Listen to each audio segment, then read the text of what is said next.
আজ জানাবো আপনাদের দেশ বিদেশ ও পশ্চিমবঙ্গের সব বাছাই করা সংবাদ। আপনি যদি চ্যানেলে নতুন হয়ে থাকেন এখনই চ্যানেলটি সাবস্ক্রাইব করুন। দেখে নিন আজকের সেরা সংবাদ। শুনে নিন সংবাদ শিরোনাম। এসআইআরের জন্য আর কত প্রাণ যাবে, বিএলওর আত্মহত্যায় প্রশ্ন তুললেন মমতা বন্দ্যোপাধ্যায়। শহরের হোটেল থেকে যুবকের দেহ উদ্ধার, দুই সঙ্গীর খোঁজে চলছে তল্লাশি।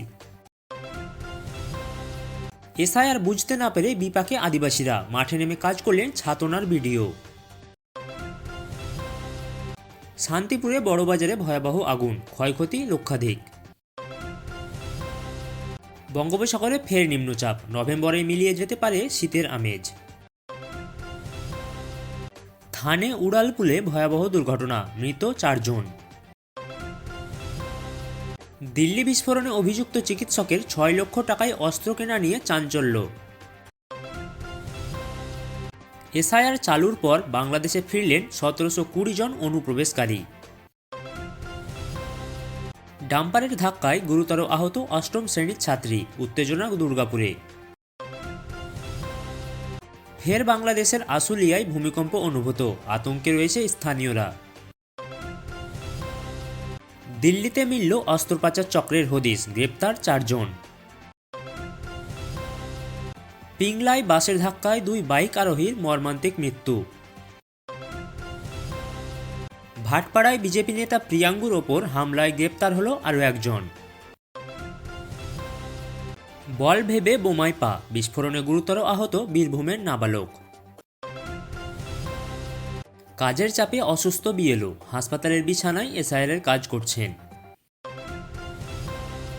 দিল্লির বিস্ফোরণে আটক পুলওয়ামার ইলেকট্রিশিয়ান। শুনে নেব বিস্তারিত খবরগুলি। এসআইআরের জন্য আর কত প্রাণ যাবে, বিএলওর আত্মহত্যায় প্রশ্ন তুলেন মমতা। নদিয়ার ষষ্ঠীতলায় বিএলও রিঙ্কু তফাদারের মৃত্যুকে ঘিরে তোলপাড় রাজ্যে। সুসাইড নোটে তিনি স্পষ্ট লিখে গিয়েছেন, আমার মৃত্যুর জন্য নির্বাচন কমিশন দায়ী। মুখ্যমন্ত্রী মমতা বন্দ্যোপাধ্যায় শনিবার এক্স পোস্টে প্রশ্ন তোলেন, এসআইআরের জন্য আর কত মৃত্যু দেখতে হবে। রিঙ্কু তফাদার ছিলেন পার্শ্ব শিক্ষিকা এবং চাপড়া 2 পঞ্চায়েতের 201 নম্বর বুথের বিএলও। তার মৃত্যুতে প্রশাসনিক চাপ, বিএলওদের সুরক্ষা এবং এসআইআরের কাজের যথার্থতা নিয়ে নতুন বিতর্ক উঠেছে। এসআইআর বুঝতে না পেরে বিপাকে আদিবাসীরা, মাঠে নেমে কাজ করলেন ছাতনার ভিডিও। বাঁকুড়ায় ছাতনা ব্লকের বাগডিয়া গ্রামে অধিকাংশ আদিবাসী বাসিন্দাই এসআইআরের অর্থ জানতেন না, ফলে বিএলওরা এনুমারেশন ফর্ম বিলি করতে গিয়ে মারাত্মক সমস্যায় পড়েন। বিষয়টি জানানো হয় বিডিও সৌরভ ধল্লোকে। এরপর তিনি নিজে ফর্ম পূরণের কাজে মাঠে নামেন। বহু বাড়িতে এখনও শিক্ষার আলো পৌঁছায়নি। দিনমজুর পরিবারগুলো বুঝতেই পারছিল না এসআইআর কেন প্রয়োজন। প্রশাসনের তরফে সচেতনতা বাড়াতে বিশেষ উদ্যোগ নেওয়া যাচ্ছে। শহরের হোটেল থেকে যুবকের দেহ উদ্ধার, সঙ্গী 2 ব্যক্তি নিখোঁজ। কসবার রাজডাঙ্গার এক হোটেল থেকে উদ্ধার হলো এক যুবকের মৃতদেহ। পুলিশ সূত্রে জানা যায়, শুক্রবার রাতে আরও 2 জন ব্যক্তির সঙ্গে তিনি ওই হোটেলে উঠেছিলেন, কিন্তু রাতেই ওই 2 ব্যক্তি বেরিয়ে যান। শনিবার দুপুরে দরজা না খোলায় সন্দেহ হয় কর্মীদের। এরপর দেহ উদ্ধার হয়। ফরেনসিক টিম ও ডগ স্কোয়াড তদন্ত শুরু করেছে। ওই 2 ব্যক্তির খোঁজে তল্লাশি জোরদার হয়েছে। শান্তিপুরে বড়বাজারে ভয়াবহ আগুন, ক্ষয়ক্ষতি লক্ষাধিক। শুক্রবার মধ্যরাতে শান্তিপুরের বড়বাজারে আগুন লাগে। প্রথমে স্থানীয়রা ধোঁয়া দেখে দমকলের খবর দেন। দ্রুত পৌঁছে আগুন নিয়ন্ত্রণে আনে দমকলের একাধিক ইঞ্জিন। দোকানপাটে ব্যাপক ক্ষয়ক্ষতি হয়েছে, আনুমানিক লক্ষাধিক টাকার পণ্য পুড়ে ছাই। শর্ট সার্কিট নাকি নাশকতা, তদন্ত করছে পুলিশ। বঙ্গোপসাগরে ফের নিম্নচাপ, নভেম্বরে মিলিয়ে যেতে পারে শীতের আমেজ। আবহাওয়া দপ্তর জানিয়েছে, দক্ষিণ পূর্ব বঙ্গোপসাগরে ঘূর্ণাবর্ত সৃষ্টি হওয়ায় সম্ভাবনা রয়েছে শনিবার তা সোমবারের মধ্যে নিম্নচাপে পরিণত হতে পারে। এর জেরে বাতাসে জলীয় বাষ্প বাড়বে এবং পশ্চিমবঙ্গে শীতের আমেজ মিলিয়ে যেতে পারে। সকালের দিকে হালকা কুয়াশা দেখা দিতে পারে। নভেম্বরের শেষেই শীত কমে যাওয়ার আশঙ্কা রয়েছে। থানে উড়ালপুলে ভয়াবহ দুর্ঘটনা, মৃত 4 জন। মহারাষ্ট্রের থানের আম্বেরনাথ উড়ালপুলে শুক্রবার সন্ধ্যায় ঘটে ভয়াবহ দুর্ঘটনা। নিয়ন্ত্রণ হারিয়ে একটি টাটা নেক্সন গাড়ি উল্টো দিকে ঢুকে একের পর এক মোটর বাইককে ধাক্কা দেয়। ঘটনাস্থলেই প্রাণ হারান 4 জন, আহত আরও একাধিক। গাড়ি চালকও মারা গিয়েছেন। পুলিশের অনুমান, অতিরিক্ত গতি ও বেপরোয়া ড্রাইভিংই মৃত্যুর কারণ। ঘটনায় চলছে তদন্ত। দিল্লি বিস্ফোরণে অভিযুক্ত চিকিৎসকের 6 লক্ষ টাকায় কেনা অস্ত্র নিয়ে চাঞ্চল্য। দিল্লির লালকেল্লার সামনে 10ই নভেম্বর বিস্ফোরণকাণ্ডে চিকিৎসকের নাম জড়ানোয় ইতিমধ্যে চমকেছেন তদন্তকারীরা। উমর উন নবী, মুজাম্মিল শাকিল, শাহিন শহীদ, মুজাফফর আহমেদ এই 4 জন চিকিৎসক আল-ফালাহ বিশ্ববিদ্যালয়ের সঙ্গে যুক্ত ছিলেন। সূত্রের দাবি, মুজাম্মিল শাকিল নিজে 6.5 লক্ষ টাকা দিয়ে AK-47 বন্দুক কিনেছিলেন। পরে সেই অস্ত্র উদ্ধার হয় আদিলের লকার থেকে। এই ঘটনায় এনআইএ তদন্ত আরও জোরদার করছে। নিউটাউনে ভয়াবহ দুর্ঘটনা, আহত একাধিক। নিউটাউনে ইকো পার্কের সামনে শনিবার সকাল ঘটে গেল একটি বড়সড় দুর্ঘটনা। একটি ক্যাব হঠাৎ স্টিয়ারিং লক হয়ে নিয়ন্ত্রণ হারিয়ে রাস্তায় দাঁড়িয়ে থাকা পথচারীর ওপরে উঠে যায়। গুরুতর আহত সেই পথচারী। এছাড়াও আরও 4-5 জন আহত হয়েছেন। প্রত্যক্ষদর্শীরা জানান, গাড়িটি হঠাৎ লাফিয়ে ডিভাইডার পেরিয়ে আসে। আহতদের হাসপাতালে ভর্তি করা হয়েছে। গাড়িটি পরীক্ষার জন্য বাজেয়াপ্ত করেছে পুলিশ। চিংড়িঘাটায় মেট্রো কাজ বন্ধ, হাইকোর্টে নালিশ। চিংড়িঘাটায় মেট্রো রেলের কাজ দীর্ঘদিন ধরে বন্ধ থাকায় ক্ষুব্ধ আবেদনকারী হাইকোর্টে জনস্বার্থ মামলা দায়ের করেছেন। আদালতের নির্দেশে আগে রাজ্য ও মেট্রো কর্তৃপক্ষ বৈঠকে বসে একটি দফাসূত্র বের করেছিল। ঠিক হয়েছিল শনি ও রবিবার বাইপাসে কিছু সময় যান নিয়ন্ত্রণ করে পিলার তোলা হবে, কিন্তু আবেদনকারীর দাবি ইডেন টেস্ট ও কলকাতা ম্যারাথনের দোহাই দিয়ে প্রশাসন রাস্তা বন্ধের অনুমতি দিচ্ছে না, ফলে থমকে আছে কাজ। আদালতের হস্তক্ষেপ চাইছেন তিনি। স্ত্রী চাকরি করায় আপত্তি, চলন্ত স্কুটি থেকে নামিয়ে ছুরির কোপ স্বামীর। দুর্গাপুরের অন্ডালের হরিপুরে ঘটেছে চাঞ্চল্যকর ঘটনা। অভিযোগ, স্ত্রী চাকরি করায় আপত্তি ছিল স্বামীর। সেই নিয়ে বচসার পর এক পর্যায়ে স্বামী চলন্ত স্কুটি থেকে নেমে স্ত্রীকে ছুরির কোপ মারেন। গুরুতর আহত অবস্থায় ওই মহিলা চিকিৎসাধীন। স্থানীয়রা জানান, পরিবারের আর্থিক টানাপোড়েনের জেরেই এই বিবাদ। পুলিশ স্বামীকে গ্রেপ্তার করার চেষ্টা করছে। এসআইআর চালুর পর থেকে বাংলাদেশে ফিরলেন 1720 জন অনুপ্রবেশকারী। বিএসএফ সূত্রে খবর, এসআইআর চালুর পর থেকে বেআইনিভাবে ভারতে থাকা বহু অনুপ্রবেশকারী বাংলাদেশে ফিরে যাচ্ছেন। এখন পর্যন্ত মোট 1720 জন সীমান্ত পেরিয়ে নিজেদের দেশে ফিরেছেন। সবচেয়ে বেশি ভিড় দেখা গিয়েছে উত্তর 24 পরগনার স্বরূপনগর সীমান্তে। জানা গিয়েছে, ভোটার তালিকার যাচাই বাছাই শুরু হতেই বেআইনি বসবাসকারীরা আতঙ্কে আবেদন করছেন ফেরত যাওয়ার জন্য। প্রশাসনের নজরদারি বাড়ানো হয়েছে।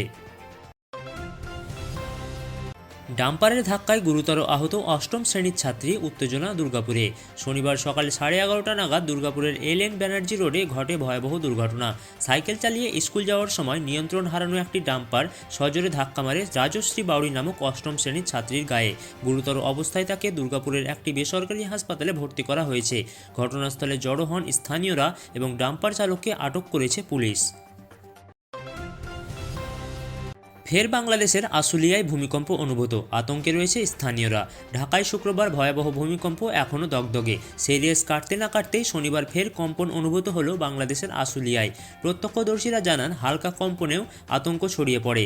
শুক্রবার ভূমিকম্পে রেলিং ভেঙে ঢাকায় 3 জনের মৃত্যু হয়েছে। নারায়ণগঞ্জ ও নরসিংদীতে প্রাণহানি ঘটে। নতুন করে ভূমিকম্পে সাধারণ মানুষের উদ্বেগ আরও বাড়ল।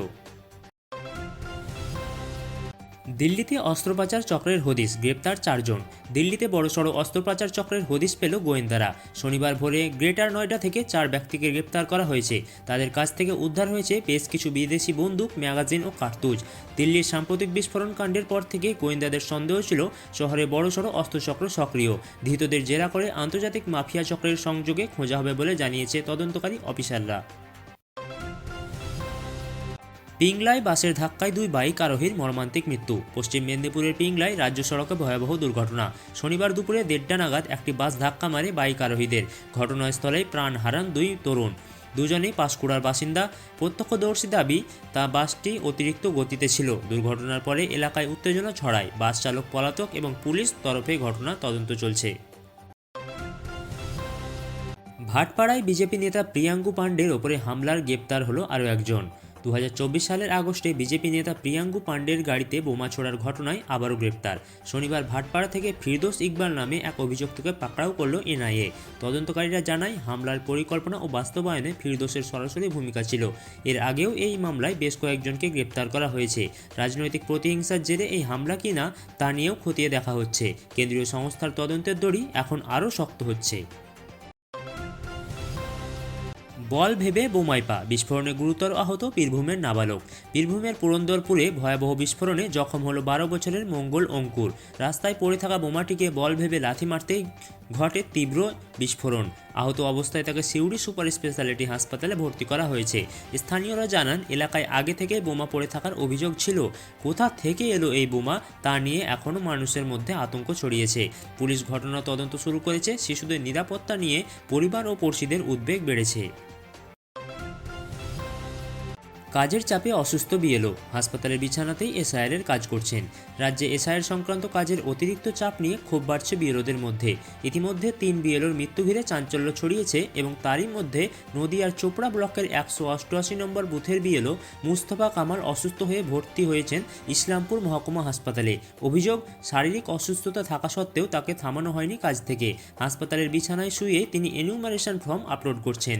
পরিবারের বক্তব্য, কাজের চাপে তার শারীরিক অসুস্থতা আরও খারাপের দিকে যাচ্ছে। বিএলওদের নিরাপত্তা ও স্বস্তির পরিবেশ নিয়ে নতুন করে প্রশ্ন উঠছে। দিল্লির বিস্ফোরণে আটক পুলওয়ামার ইলেকট্রিশিয়ান। দিল্লির সাম্প্রতিক বিস্ফোরণ কাণ্ডে তদন্ত আরও এক ধাপ এগোলো। শনিবার কাশ্মীরের পুলওয়ামায় থেকে আটক হয়েছে তুফাইল আহমেদ নামে এক ইলেকট্রিশিয়ান। তদন্তকারী সংস্থার প্রাথমিক ধারণা, জৈশ-ই মোহাম্মদের সঙ্গে তার যোগাযোগ ছিল। যদিও বিস্ফোরণের ঘটনার সঙ্গে তার সরাসরি যোগ কী সেই বিষয়ে এখন পর্যন্ত বিস্তারিত জানায়নি কেন্দ্রীয় তদন্ত সংস্থা।